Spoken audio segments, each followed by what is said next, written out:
Tumsifu Yesu Kristo. Kristo tumaini letu.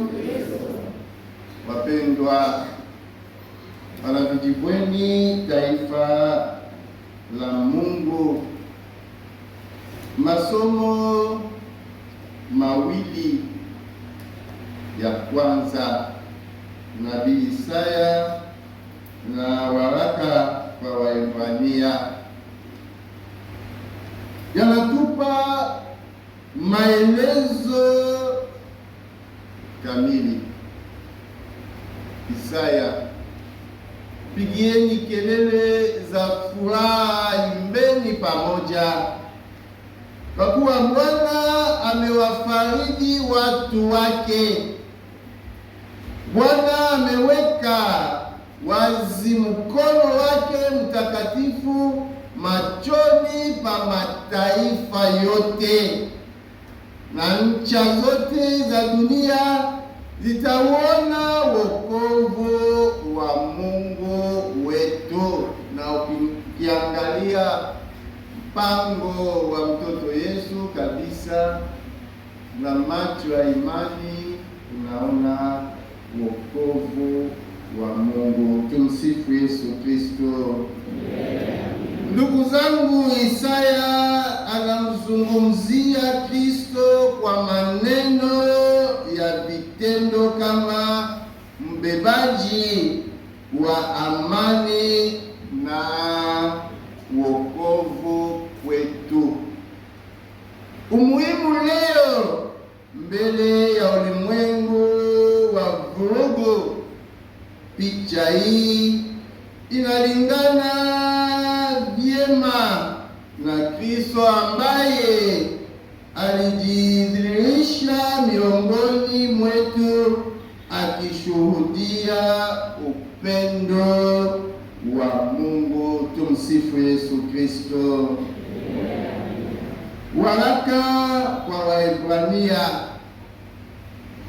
inatuambia kwamba Kristo ni mwonekano kamili, yaani uhusiano uliopo kati ya chapa na asili yake.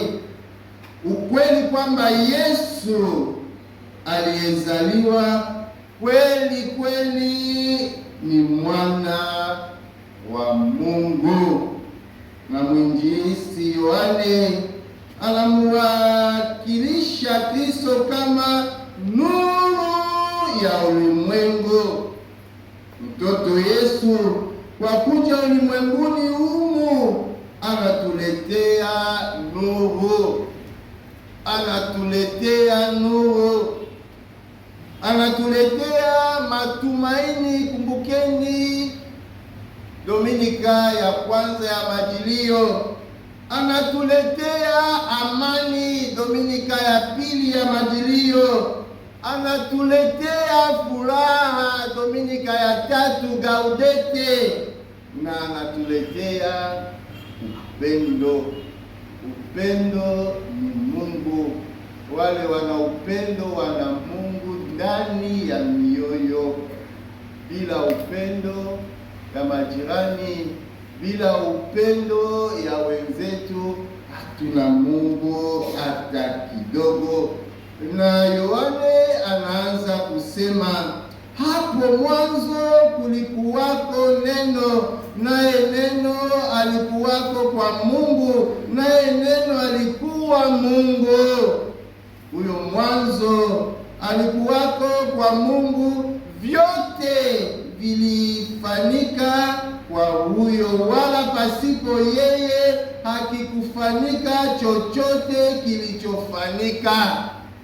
Ndani yake ndimo ulimokuwa uzima, nayo ule uzima ulikuwa nuru ya watu, nayo nuru yang'aa gizani, wala giza alikuweza. Tumsifu Yesu Kristo. Wapendwa ndugu zangu, kuzaliwa kwa Yesu kuliko tarehe na mahali pake, kulitanguliwa na kuzaliwa kwingine, hata kabla ya mwanzo wa wakati, mwanzo wa ulimwengu, kabla ya kuonekana orini, neno alikuwepo hapo awali katika Utatu. Tunapoangalia kuzaliwa kwa Yesu leo, tusisahau kwamba ni Mungu anayejifunua. Aliyeniona mimi amemuona Baba. Yohane 12:45. Vitu vyote ndugu zangu viliumbwa kupitia yeye, wala bila yeye hakuna kiumbe kilichoumbwa, na hakuna kitu kilichopo nje yake. Ulimwengu mzima na sisi ni mali ya Mungu. Yesu ndiye mzaliwa wa kwanza wa viumbe vyote. Mtoto Yesu leo orini, ndani ya pango la mtoto Yesu, ananiambia nini? Ananifunulia nini kuhusu Mungu? Ukiangalia vizuri pango la mtoto Yesu, message gani wewe unapata? Na Yohane anaendelea kusema, palitokea mtu ametumwa kutoka kwa Mungu, jina lake Yohane. Huyu alikuja kwa ushuhuda, ili aishuhudie ile nuru, wote wapate kuamini kwa yeye. Huyu hakuwa ile nuru, bali alikuja ili aishuhudie ile nuru. Tumsifu Yesu Kristo. Kristo tumaini letu kwa kila kitu. Upendo. Wapendwa, Mungu anatuhitaji, sio fedha, maokoto. Ni muhimu kiangalia kufanya hivi vitu vyote, kujenga kanisa, tunataka maokoto. Maana kuambia, kumbuka leo Mungu anatuhitaji. Kwanza wewe, mimi. Yesu alihitaji Yohane Mbatizaji, na ili azaliwe wakati wa Christmas. Alihitaji Mariamu na Yusufu. Kwa kawaida hakuna mtu anayemwamini Yesu Kristo moja kwa moja bila kupitia wapatanishi wa kibinadamu, kupitia upatanishi, kupitia mashahidi. Wapendwa wanavijibweni, je, sisi ni mashahidi wa Christmas? Leo sote tunashangaa, tumevaa vizuri. Leo tutakula kuku, watoto watakula chips, mayai, wazee watakula supu, pilipili ya kutosha na limau, na itakuwa vizuri sana.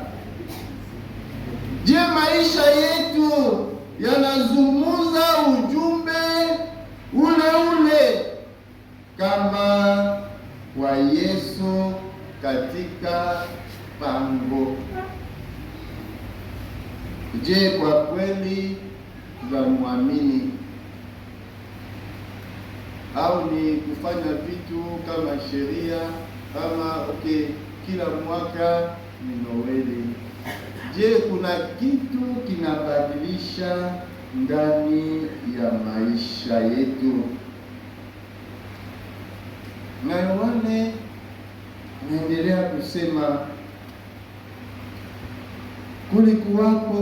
kulikuwako nuru halisi amchaye nuru kila mtu akija katika ulimwengu. Alikuwako ulimwenguni, hata kwa yeye ulimwengu ulipata kuwako, wala ulimwengu haukumtambua.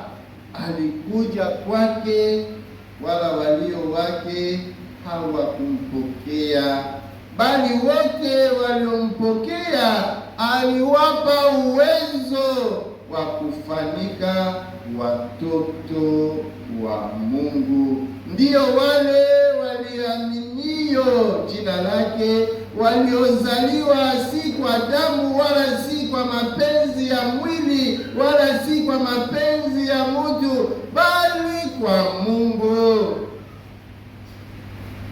Naye neno alifanyika mwili akakaa kwetu, nasi tukaiona utukufu wake, utukufu kama wa mwana pekee atokaye kwa Baba, amejaa neema na kweli. Tumsifu Yesu Kristo. Noeli, kuzaliwa wa Bwana, Christmas, masi au sherehe ya Kristo inazungumza na moyo wa kila Mkristo. Mungu aliyefichwa hayuko mbali tena na kila moja yetu. Sasa yuko mbele ya kila moja, kwa kuwa yeye ndiye nuru ndogo inayoangazia maisha yetu ya giza.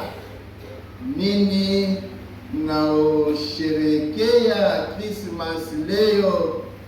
Je, mtafanya tendo la imani? Je, mtajaribu kuchukua hatua zaidi katika kumtii Yesu?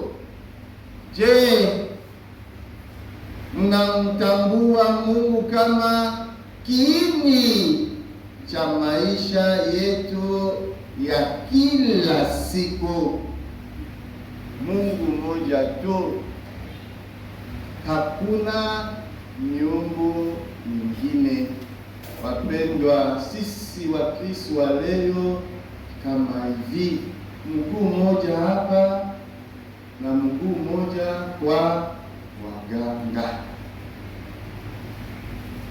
Je, tunamwamini kweli? Au Noeli ni kuimba, kula basi? Ndugu zangu, ndiyo Bwana alijifanya dhaifu ili kutupa umilele wake. Alijifanya mwanadamu ili atupe kutokufa kwake.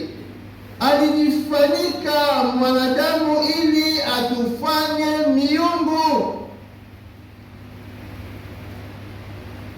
Na mwisho, Yohane alimshuhudia, akapaza sauti yake akasema, huyu ndiye niliyenena habari zake, ya kwamba ajaye nyuma yangu amekuwa mbele yangu, kwa maana alikuwa kabla yangu. Kwa kuwa katika utimilifu wake sisi sote tulipokea na neema juu ya neema. Kwa kuwa Torati ilitolewa kwa mkono wa Musa, neema na kweli zilikuja kwa mkono wa Yesu Kristo. Hakuna mtu aliyemuona Mungu wakati wao wote. Mungu mwana pekee aliye katika kifua cha Baba, huyu ndiye aliyefunua. Tumsifu Yesu Kristo. Kristo